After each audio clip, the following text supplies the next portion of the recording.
I'm going to start introducing a little thing here, which is RR's thought for the day or the evening, yeah, whichever.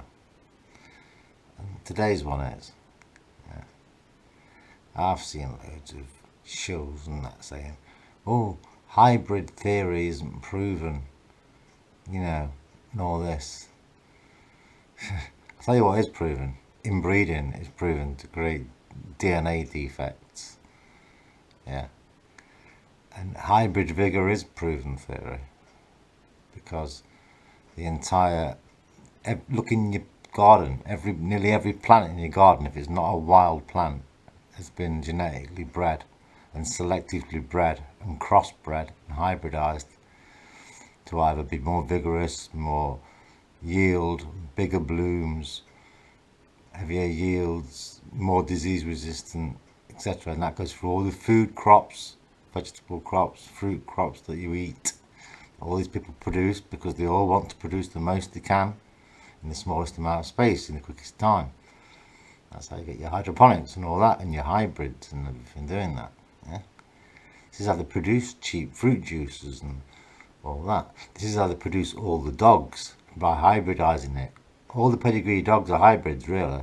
They're not really pedigrees, because original dogs were all like wolves and fucking stuff like that. Wild animals. Yeah? Domesticated dogs are all hybridized. And people like Crufts just now and again accept a new one in, don't they? And say, yeah, that's alright, that one can come in now. I forget which breed it is. They did it with one recently. I don't remember which breed it was that was recognised as a breed, but it's all bullshit. Yeah.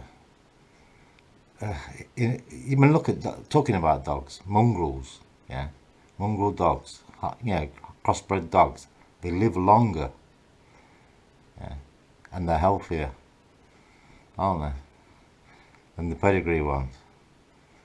In most cases, unless you go down to the really small dogs, which obviously haven't got a lot of stress on the skeletons when they get older and they don't get the back ends going and that. But other than the really small lap dogs and things like Jack Russells and under that size, the rest of them, they all die earlier, don't they, than a mongrel in general.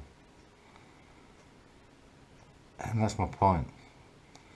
You know, even cannabis strains, it's all hybridized for maximum yield. Yeah, food strains hybridized for maximum yield. Crossbred, not inbred. Yeah. So there's the thought for the day. Inbreeding increases defects and DNA damage and various, you know, problems. I'm not even going to talk about it now, but you know what I'm talking about. And then they'll like do this gene therapy research and stuff and get you to donate towards it and that, and da-di-da. Isn't it funny how Down syndrome people are kept away from the public and guarded by like private nurses all the time?